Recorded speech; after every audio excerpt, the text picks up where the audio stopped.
So in this segment, we're going to be talking about the UK set to reject Canada's hormone beef demands in early trade talks. So we're going to be talking about why Canada have gone from this tack. We've spoken about it previously, but they have kind of described it more in this article, which is good.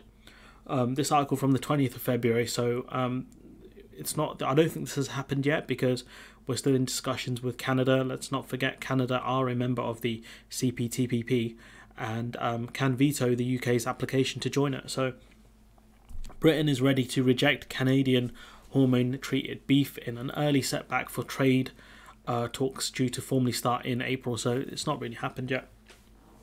Unless this video comes out in like a month, which it's not going to happen. Government sources said ending a ban on the use of hormones in beef production is highly unlikely after Canada's Trade Minister signalled that Ottawa will push for the UK to ditch its tough standards on the controversial practice. So Canada saying you're going to have to start importing hormone beef or allowing it, and the UK saying no. There is very little room to move on food standards, said one Whitehall source. Again, do we believe them? I don't know. Adding that it would be extremely politically difficult to climb down on the issue, especially if you give leeway to Canada on this. Australia are going to be knocking on our door, even though I think we've signed the trade deal with them. I'm not 100% sure. New Zealand would be as well if they use hormones in their beef, which I don't think they do. Trade officials confirmed that the food standards will be a red line in the talks. Agricultural products are expected to be a key dividing line in bilateral talks with Canada beginning in April, with any lowering of standards set to spark outrage from UK farmers. And that's a funny line. That's a funny line because we haven't seen that much outrage from British farmers. Not really. If this is the best they have, then I've got news for you, Chief. The government won't care. You need to go see what the French farmers are doing. That's how you're going to get anywhere. US and Canadian farmers treat their cattle with growth-promoting hormones to speed up weight gain, but the practice is banned in the UK amid concerns they are carcinogenic or can cause cancer. That's what carcinogens are typically. Point being is that if the UK did start accepting hormone beef as well, it will make it far harder for British farmers to export to the EU because there'll be much stricter checks, and that's going to be a key problem. If the UK allowed the use of hormones in beef, which is not allowed in the EU, that's going to make it really difficult for farmers and people to export meat and things into the EU. Far harder than it is now, trust me. Canadian Trade Minister Marie, not sure how to pronounce her second name, recently told, there are a lot of Maries in trade, it feels like, Jesus, told the Daily Telegraph, these are very much issues that we will address as they should be addressed at the negotiating table.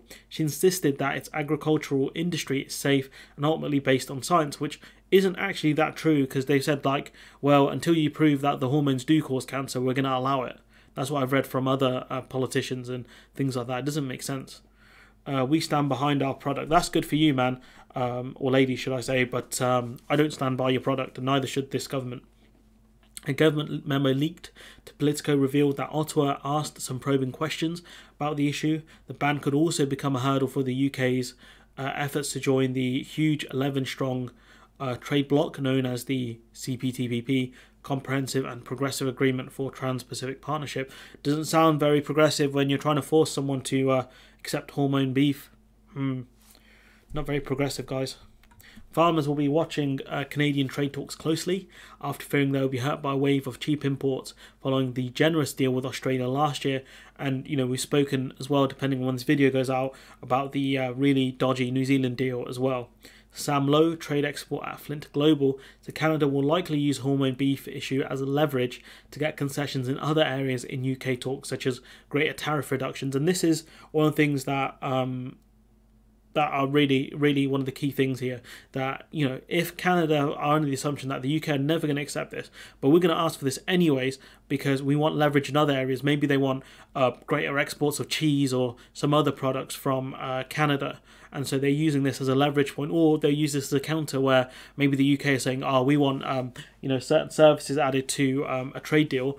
And the Canadians are like, well, we'll give you that if you accept our hormone beef. And it kind of, negates the two, if that makes sense. He said Canada doesn't really think it can pressure the UK into changing its SPS regime if the US hasn't been able to do so. Well, to be fair, the US hasn't really tried that much. We're not on Biden's radar. But because this is an area in which the UK is arguably non-compliant with both its WTO commitments. Now, is that true that the UK aren't compliant with their WTO commitments on SPS? Is that regarding checks into from the EU, for example, because we're not doing physical inspections? That one in pink, if anyone can kind of further talk about that point, I'd be really grateful in the comments, because unless it's about specific checks from the UK importing goods from the EU, which would violate our WTO commitments because we're treating the EU better than other WTO members, if it's not about that, then I'm lost. But also the CPTPP rulebook, which again, I'm not an expert in. It'd be odd if Canada didn't try to use this to get something in return, which evidently they are. Or hopefully they are anyway, so I don't want the UK to accept hormone beef.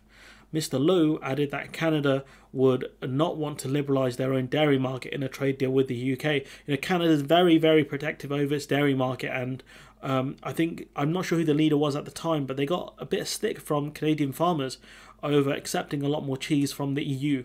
Things like quotas and stuff like that, because the Canadian farmers obviously want to protect the Canadian dairy market because that's where they'll make money. A Department for International Trade spokesman said, maintaining our high food safety and animal welfare standards is a red line for our trade negotiations. I mean, sure, we want to maintain our standards, but it seems like we're happy to import products from countries that have much lower standards than us.